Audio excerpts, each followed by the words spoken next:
My name is Alex Adolph, And I'm Brandon Cobb. and this is the Land Development Accelerator.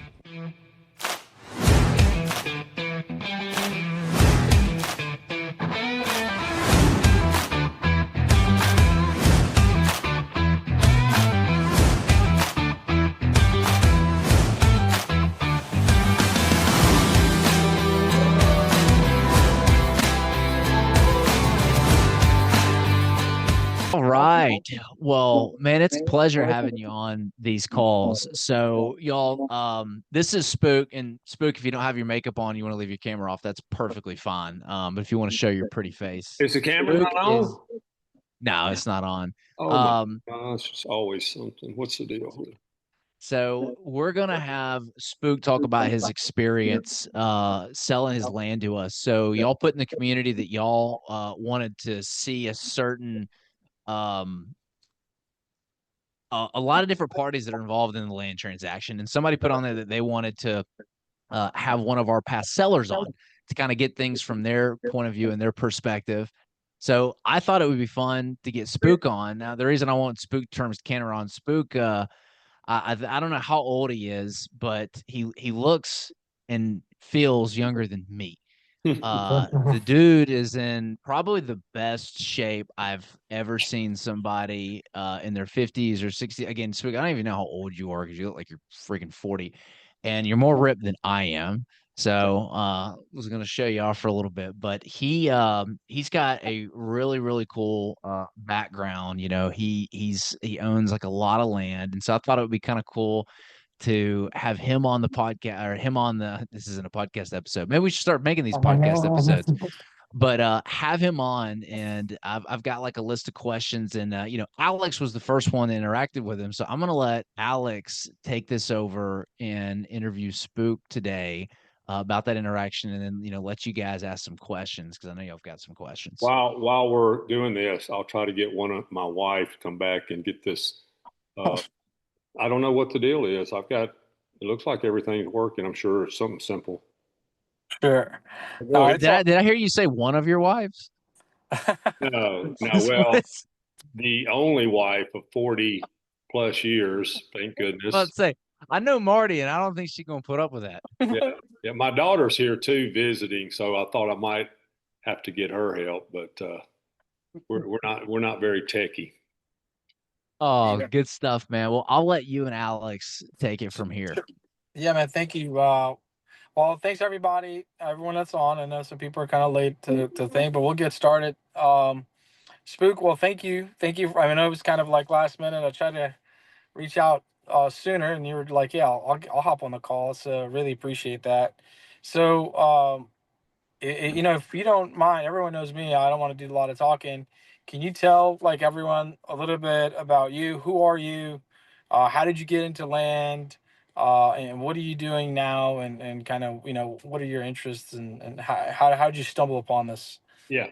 Well, so I grew up in the lumber business with my dad, but my dad also, when I was really young, did land also. I mean, he did the first subdivision that I ever knew anybody doing around here in White Bluff, and that was at Beaver Dam, where you guys bought a couple of lots and built a couple houses. So I've been around it my whole life with Dad, looking for water meters and checking on houses and building roads and things like that. And then Daddy also bought farms and cleaned them up and resold them. So I got a taste of it when I was really young, and then when I got older and of course got married and had kids, and I was working at the lumber company, I really wanted to get into something to just try to advance financial situation. And so I started buying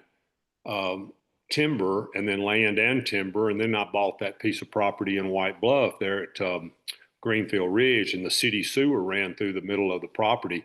And one of my buddies like, man, you ought to build a subdivision there, because you got the city sewer.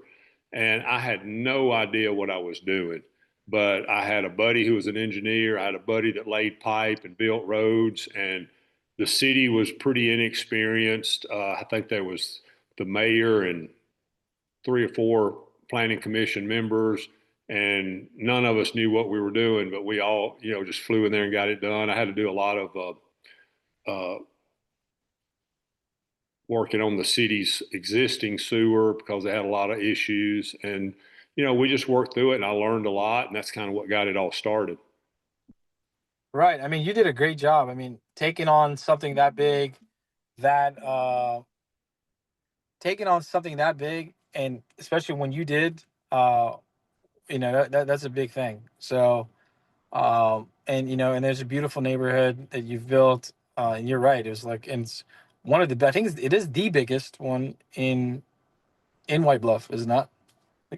I think right now it is. Of course, we're working now on expanding on White Bluff Hills. And once we get it finished, it will be the biggest one in White Bluff. That's right. But That's right. I think right now they're about the same with what's built on. But yeah, I mean, I look back and I'm kind of find myself in shock sometimes. I mean, I don't even know. I've never added it up, but I've probably done somewhere around total around 400 or 500 lots in White Bluff over the last 25 years. So, Wow. yeah, it's been, and people thought I was crazy when I started, which I am crazy. I mean, I'm a go for it kind of, and, it's just like, just gotta, but I just felt like with our proximity to Nashville and, I had a lot of friends that worked in Nashville. So it just made sense to me. Right. Right. So I wanted to really quick just kind of dive into the deal that I bought from you. I mean, we bought some lots from you, like you just mentioned, in that Beaver Estates, a couple lots, and we built those, and we kind of stayed in touch. Yep. And then reached back out, and sometimes, we would talk and say, hey, you said, hey, I had a couple other lots. And then Yep. I bought those on Ruby Way, and we built those. Mhm. And then, it was kind of like a natural progression. You had a property, and like looking back, do you feel like you sold at the right time, or why not? Well, it's more about to the right person because you guys had a vision and the reason I had some of these lots left over is because they were somewhat challenging lots. And as far as the way they were laid out. And what I liked about you guys so much is that you were willing to, okay, look at it, analyze it, let's see, and you just did what you had to do to make it work and make money on it. And so, the timing a lot of times just has to do with the person, the buyer. The timing is all about, a buyer that is willing to work through and you guys are young and energetic and gung ho, just like I was when I was your age. And it was like no mountains too tall, and you just dive in there, and that's part of the military mentality coming out of you. But you just got to jump in there and figure it out. And that's what I like about you guys so much. So many people will just let a little hiccup here or there stand in the way of progress, and you just got to know how to work with people and don't let everybody else in society and planning commissions and whatever dictate what you're doing. You just got to get in there and fight for your right to party, baby. That's right. That's right. So, Yeah. man, I had like three follow-up questions, and you kind of took all three of them. Um, you know, one of the things that I wanted to say, like, is our biggest thing is like, let's build rapport with sellers, like, and I had to kind of show you, like, we did a couple lots, and I had to kind of show you, like, hey, we're like the real thing, and you met me and kind of, and then what, uh, was it important for you to build that trust? And I know you mentioned it before, like, and how important is it for you to sell to someone that you like and trust compared to just random people? Like, how is that different in a Yeah, transaction for you? it's really tough, and it's even harder now than it used to be. I mean, back pre 2008, which you guys were super young back then. I mean, really, man, we did deals on handshakes. We did like it was so easy. Somebody told you they was going to buy something, they bought it, and then after 2008, everything changed. I mean, you couldn't. People will tell you stuff they wouldn't follow through, wouldn't close, wouldn't do this, wouldn't do that. So it's and that's continued to be a problem with. I mean, I got down to 36 hours within 36 hours of a $6 million closing 2 months ago and found out that the finance company wasn't able to fund. And, 36 hours before closing, this is after surveys and appraisals and, LLCs. And I mean, these guys spent, probably $100,000 to get to this point and thought that, their financing was the least of their worries. And, and so, it, fell through. And so it's just like, you just don't ever know until, you sign on the dotted line and the check slides across the table. Yeah. The real quick on Eagle's Nest, those 36 townhome lots we ended up buying and developing from you. Mhm. What was your main motivation for selling that land? And did you ever consider developing it yourself? Well, always the intention was always to develop it myself. And did that work? Because that's Yeah, not. we can hear you. Yeah, but we were working on the camera. The camera's not working. No, it was open before. And uh, so There you go. We hear you There now. he is. here we go. Here we go. So unfortunately, that's a hard. It's an easy question to answer. It's a hard answer to give because my father passed away and he was my partner. Hmm. And things changed. I was dealing with the estate. And now my sisters were my partners. They needed the funds for, some things that they had going on. So the motivation there was to sell it and not have to wait and go through the development because my sisters didn't want to do Yeah. that. So it was kind of somewhat got, a little bit out of my control, and I'm soft hearted and I couldn't, I just had to do what I had to do just to help the situation. And on that particular deal, when you've got multiple buyers all offering same terms, same price, Mm-hmm. where does your head go in order to make a decision on who to go with? Well, so many times it comes down to, most of the time it comes down to timing on who can close the fastest and who's doesn't have a financing contingency. Yeah. If the person has the money to close, usually their closing time is shorter because they got the money or they have access to the money. Mhm. So those two kind of go hand in hand. Now, granted, obviously, when you like somebody and from the first time I met you guys and I heard Alex's story and being in the military, that automatically, and I could sense you guys' energy. You reminded me of myself when I was your age in a lot of ways, and just diving in like with helmets on and let's go. That's the way I roll. So I appreciated Yeah. that. I can't stand people who tire kick and beat around the bush and give excuses, and it drives me insane. So I don't have a lot of patience for all the BS that a lot of people try to give out. I'm tell me what you want to do. Let's figure it out. Let's do it. And that's what. Right. Yeah. But let's say that all your buyers are offering the same terms, Mm-hmm. same confidence in the ability to close, same price, same time period. How then do you make a decision on who to move forward Well, with? then it comes down to many times just relationships or who you like the best. That's, Yeah. Granted, if I've got a guy over here that I've known my whole life and he's a hometown guy and he's offering the same price and terms, more than likely I got to live with the guy. I got to see him at the bank or in the store or whatever. Probably going to go with him. If I don't know any of the people involved, then you're basically just basing it off of. But Brandon, you're never going to get two people that's got the same terms or ideas or closing times or situation. Yeah. It ain't going to happen. It's like trying to choose between two girlfriends. One of them's going to have something better than the other. So.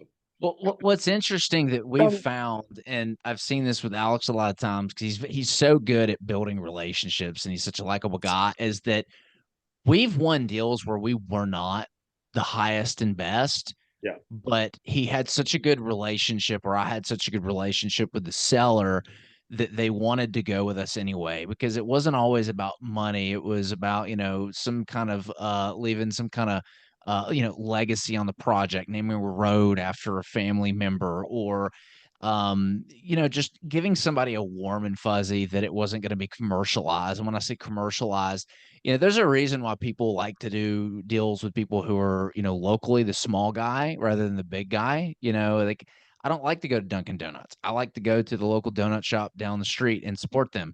Yeah. I don't like to go to the Starbucks. I like to go to the local, Pete's place, down the corner, just to give them my business. And so, the message that I want to communicate is it's not always about price necessarily, which a lot of people get hung up on that. What's been your experience there? The same. So the same way with me and my dad. A lot of the deals that we have gotten over the years, and I mean probably the biggest percentage of it was just based off of our character, honor, and relationship with the seller. And then if it was somebody we didn't know, I mean, very rarely, if you give me an hour with a person, if I'm in competition with somebody else and I can just talk to them for an hour, I'm generally going to get the deal. And it's Yeah. just because it's your a person's sincerity and the confidence that you display and this being nice, listening to what the person has to say, and things like that. And I've had this happen where a person gets so confused because there's so many people coming at them, and I'm like, listen, just you've got a good product. Somebody's going to buy it. I'm not going anywhere. Just take a couple of weeks and think about it, and then make a decision. You don't have to do it today or tomorrow or day after tomorrow.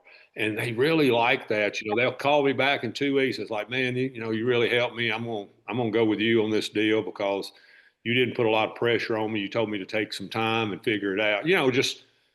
Just simple things like that. But really, just I mean, and obviously for Alex being a military person, our country is in most people really respect military and people who have gone through the process and a part of it. And so they get an extra. I'm actually dealing with a couple of guys now that are military guys on another project. And, they get some perks and they deserve it. I'm not saying there's anything negative. They get some things that happen positive to them because of that, and they should. Yeah. And so I think that really helps. One more, and then I kind of hijacked Alex's interview right here because I'm Yeah, so yeah. curious about these things. What are, because you've done Sorry. a lot of business. I know that you've done a lot of land transactions and with developers. What are some things that buyers have said or did that have really built a lot of trust and or differentiated themselves? And then I want to flip after you answer that. I want to do the opposite. What are some things they've done to turn you off? And you talking about people buying from me? Yeah. What are some things buyers have done in your transactions that have really, maybe some things they've said or done or things they've done to differentiate I mean, themselves, set really, them it's just apart? Or being a matter of fact. I mean, it's just saying this is what we want to do. This is the timeline we want to do it in. We're willing to put it in writing and sign off on it, and we're ready to get going. I mean, it's really just showing confidence and not saying, well, if this happens or if that happens. I mean, the less ifs that are involved in the purchase process and the more things that are, defined, and there's the fewest amount of contingencies, and the more prepared the buyer is, and he knows he's got his lender or his money lined up. I mean, really, truthfully, that's what it all comes down to, is who can perform in the most efficient, fastest way. And I mean, that's really, I mean, you can be the nicest person in the world and the best smooth talker in the world, but if you can't close, or if it, then it doesn't matter. Right. And then on the flip side of that, some things that turn you off are exactly the opposite. You have a lot of contingencies. You have a lot of ifs, ands. You're constantly blaming things on other people or situations or circumstances, and keep delaying and things. I mean, granted, if a person is not approaching you in a professional, articulate manner, and they don't seem to know what they're talking about in the beginning, obviously that's going to turn you off. And if a person that's experienced and has a good business mind, they're going to ask the right questions. They're going to the conversation is going to go well, and that's going to help the situation. So those are some of the things that I would think about. Well, I look, is we got anybody has any questions for Mr. Span? I mean, Spook has done a lot more land deals than I have done. I'll tell you that much. So he's probably been doing it since I was a twinkle in my daddy's eye. So, so it's not Mr. Span, it's just Spook. So. Spook, I got you. Spook. So, does anyone have any questions? Open it up. No one. Okay. Can I ask a question? Yes. Hey, hey, Mr. Spook. My name is William. I was just curious, and your years of my real name also, William. Okay. Hey, yes, sir. I was gonna say, in your years of doing land development, what would you say has been the hardest obstacle you've had to overcome on a project? Well, normally it's dealing with planning commissions. I mean, Alex and I just had this conversation 2 hours ago. It's just dealing with planning commissions, and a lot of times it's dealing with figuring out the financing, how you're going to get financed, who you're going to deal with, how you're going to get that pulled off. But so those are the things, because unfortunately, a lot of these planning commissions and city councils have people on them. And they could be really nice people. So many times they are, but they've never done any developing. They've never done any building. They've never really done anything. And I don't mean that negatively or in a mean manner, but if you've never done anything and you've never been a part of anything, then how do you expect to make decisions for your community and your city when you don't know what's going on? You don't know the logistics of, and then so it's just, that's one of, if not the biggest challenge, is just having to deal with the different city councils and planning commissions and the different personalities. Okay. Yes, sir. I've seen that. Now, William, I will say this.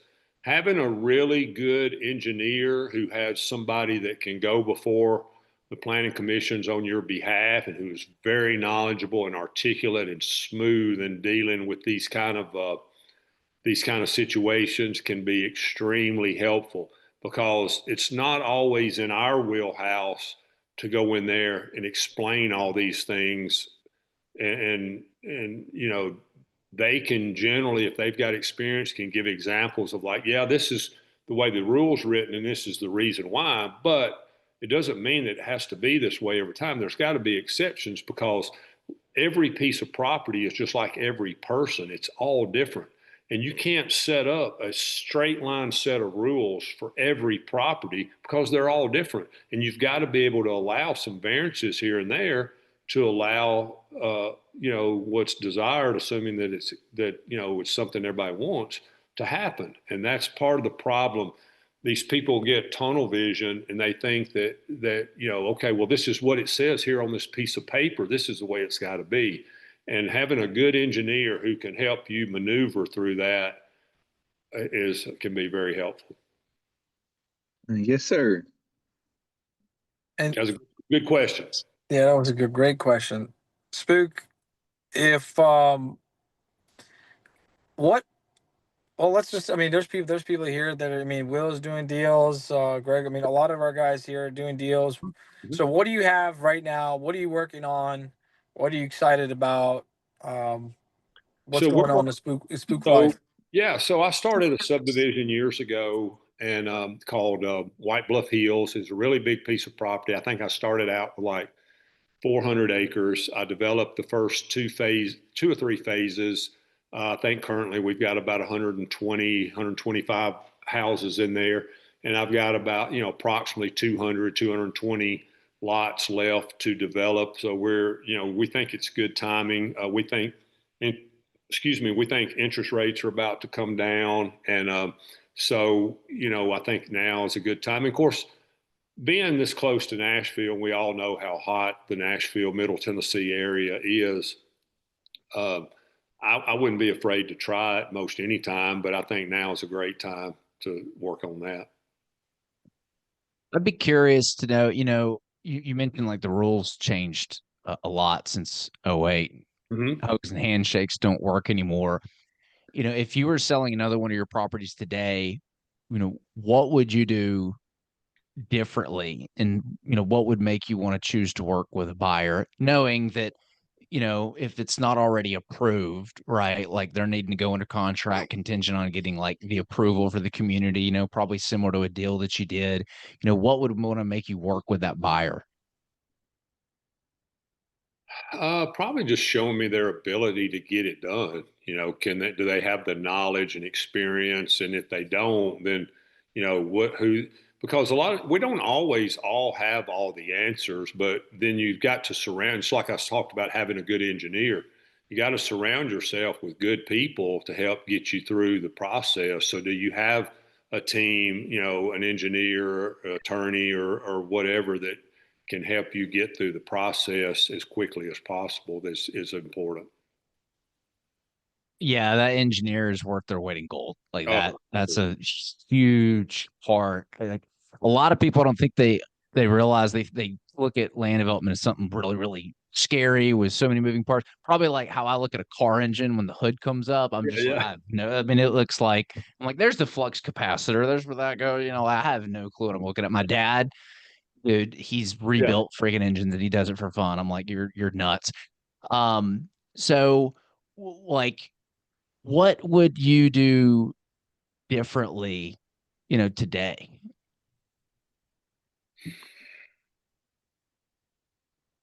Differently. It's it's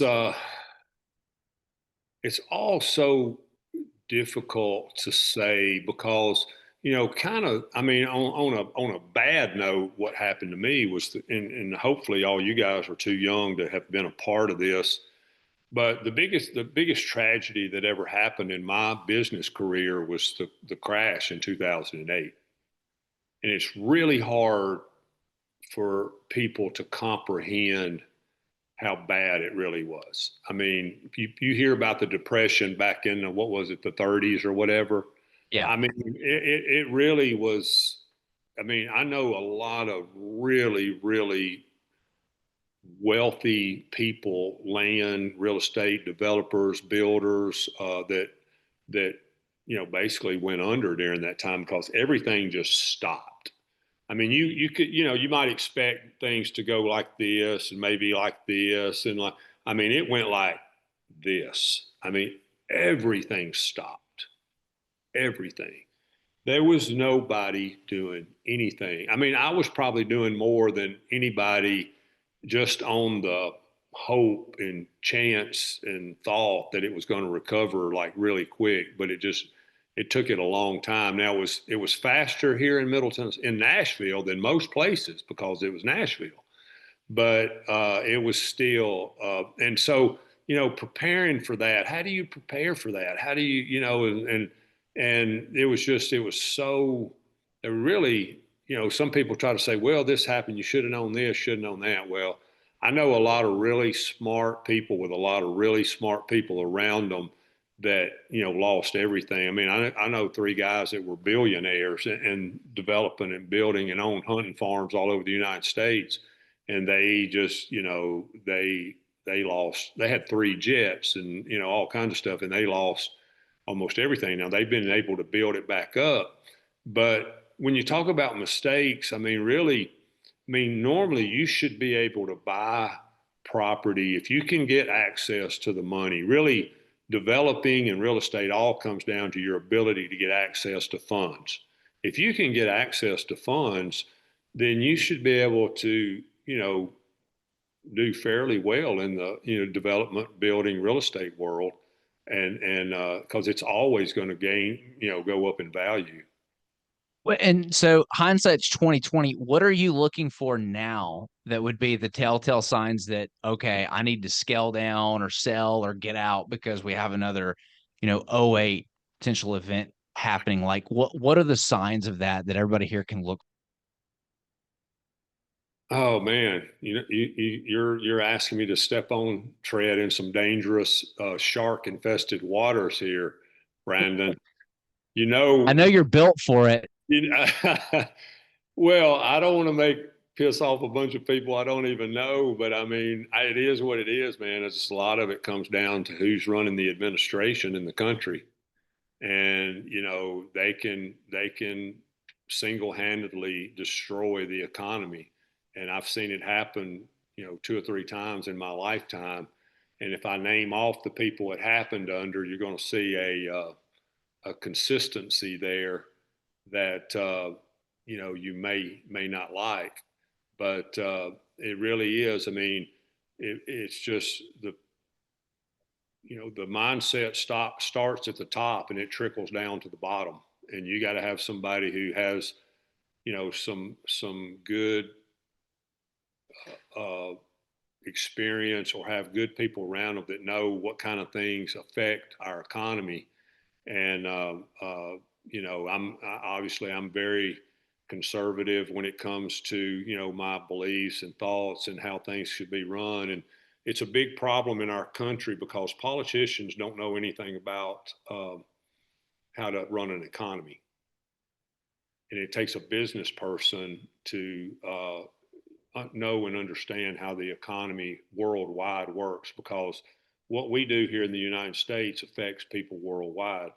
And what other people do, like China, especially China, affects us. And so knowing how to navigate through that just is a lot to it. And just not everybody knows how to handle that. Yeah, I know that certain rules, laws, and regulations can lead to some of that stuff, but like, what were you seeing in the market specifically, looking back, that were like, market specific stuff that's like, okay, this thing's overheated, and if you were to see those same things today, would tell you, hey, it's time to scale back or take Possibly, less risk. possibly looking back, not knowing at the time, but seeing it happen, is people were getting basically 100% financing, and they were actually even being allowed to add in their closing cost as long as the appraisal covered it, you could add in your closing cost into the closing, and they were getting 100% financing. So, it sounds all awesome and it should work for people, but there were people getting loans on houses that actually couldn't afford what they were buying, and they by the thousands. And so that had to come to a stop somewhere. Now I think that it was over dramatized, and I think that the media over dramatized it and basically catapulted the nation into a recession, just striking fear into people. Whereas if they hadn't have said anything and just handled the Fannie Mae Freddie Mac issue internally and took care of that in some way, and not just, they made it sound like the sky was falling and everybody just stopped. Stock market plummeted. People stopped building, stopped developing. And now the one thing that did happen, prices dropped. Uh, Banks were selling developments pennies on the dollar. I know a guy that was buying, $5, $6, $7, $8 million partially developed properties for $300,000 to $900,000.